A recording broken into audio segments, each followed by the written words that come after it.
Welcome to Fort Curtis, the place in Helena, Arkansas, where the troops tried to fend off in the Civil War from the Mississippi, the North. And what do you say? Come on in. Step inside.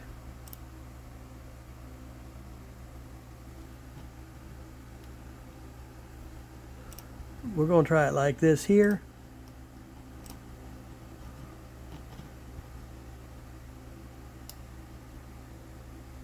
Well, okay, the volume wasn't what I thought it was going to be, but we're going to run that video one more time. This is taking a look from the inside of the fort area. When they built forts back then, they didn't put a whole bunch of stuff inside of them, and this particular fort was more concerned with safety.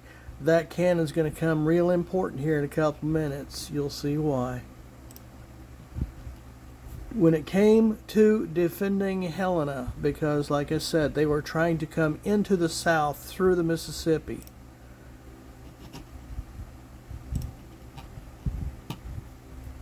Let's see if we can do this. I believe we can. Okay. When it came to defending Helena, shortly after the capture of Helena in July 1862, the Union Army took measures to protect the city. Engineers designed a large earthen fort, which African American laborers completed in 1862. General Benjamin Prentiss named the heavily armed fort for the city's first Union commander, or General Samuel Curtis.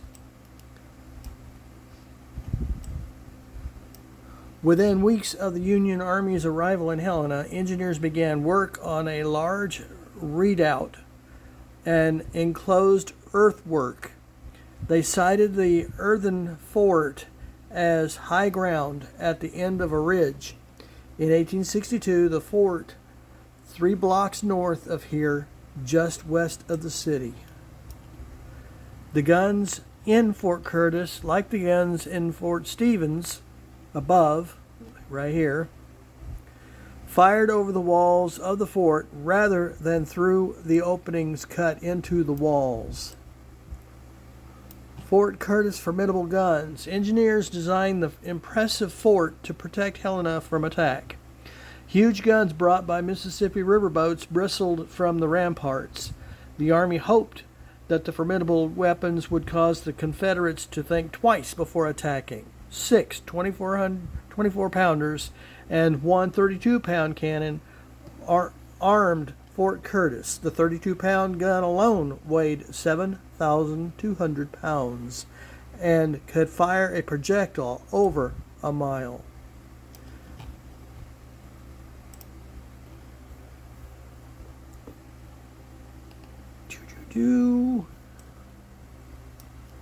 Hard labor in hot weather. African American laborers moved tons of earth, cut trees, milled lumber, and did everything else required to build Fort Curtis. Imagine moving enough dirt to build this fort with only shovels, picks, and wheelbarrows. Then imagine doing this heartbreaking work in the hottest months of the year. The men who came to Helena seeking freedom did just that, building a fort larger than this construction in 3 months. Parties of the Union soldiers seized African American men, including those working for the Army in other jobs, and set them to work on Fort Curtis. General Eugene Carr, an advocate for the contraband, complained to General Curtis, writing, "It would be better to send the orders through the proper channels than to send parties to gather them, or contraband, wherever they may be found." Carr felt that the Union Army's actions sent the wrong message about freedom, saying, "There is no security for those who, in good faith, have engaged in labor in our services."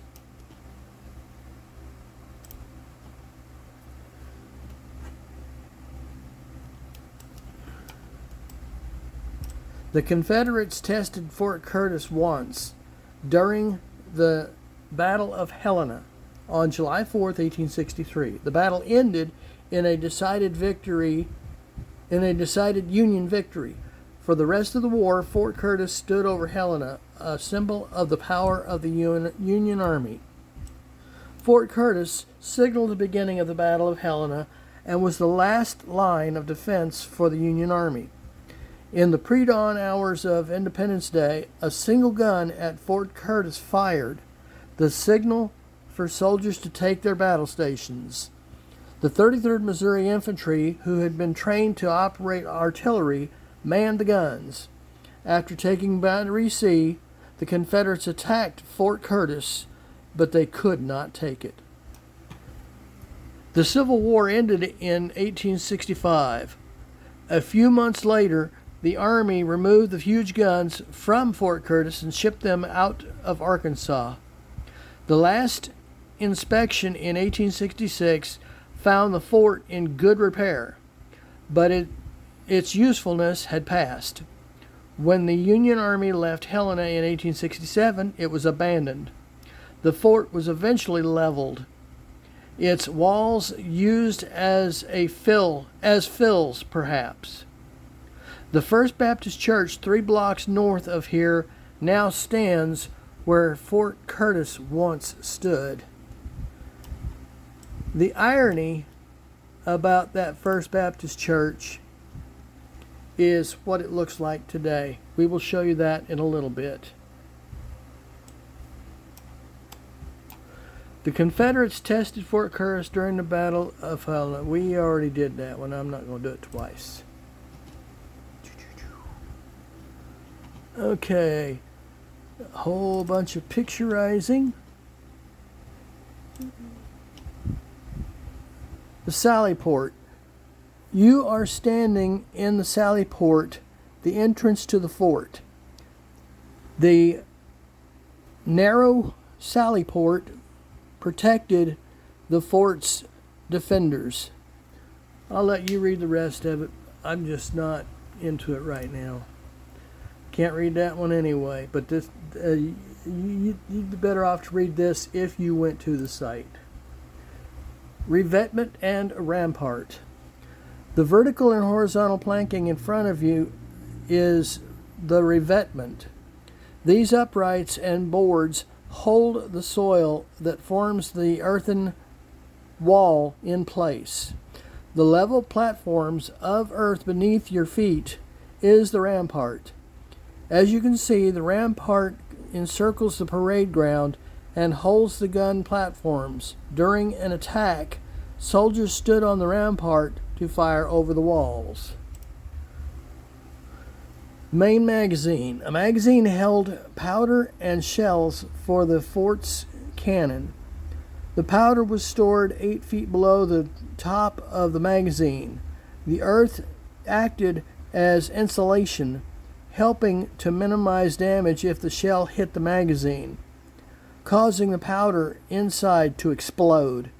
Fort Curtis magazine also served as an obstacle that helped secure the fort's entrance. If this was the original Fort Curtis, the secondary magazine would be directly below your feet. Engineers built the magazine under the rampart, about 15 feet inside the fort. An entrance built into the wall allowed access to the gunpowder and ammunition stored inside. 7 large guns or cannons protected Fort Curtis. The muzzles of 6 24-pounders and 32-pounder and one 32-pounder extended over the fort walls. The pounder designation meant that the cannon fired 24 or 32-pound balls, respectively.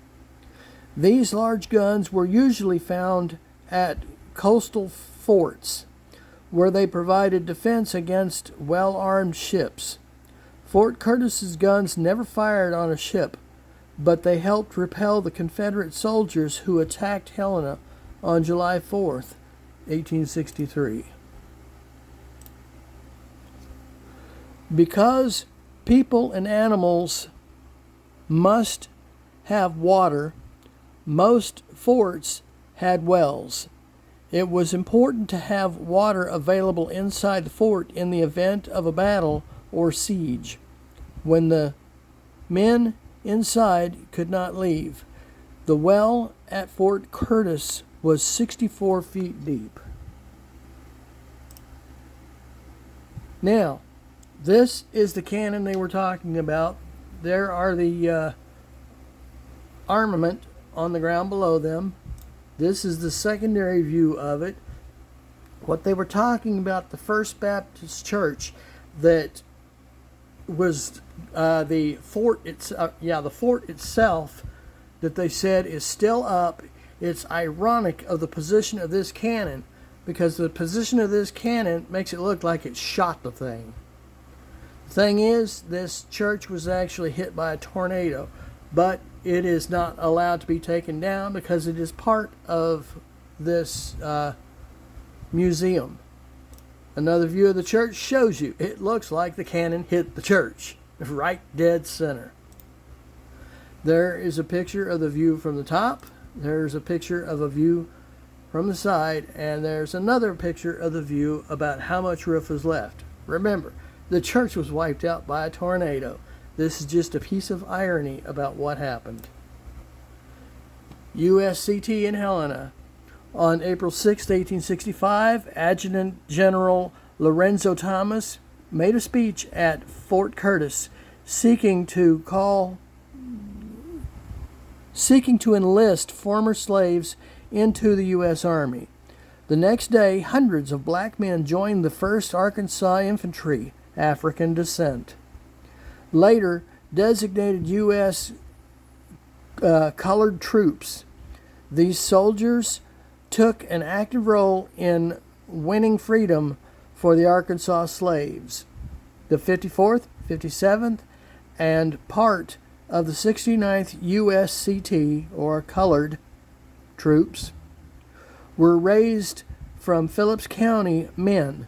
USCT were in Helena from April 63 until war's end. The USCT faced hardship and prejudice, but fought well and saved with distinction.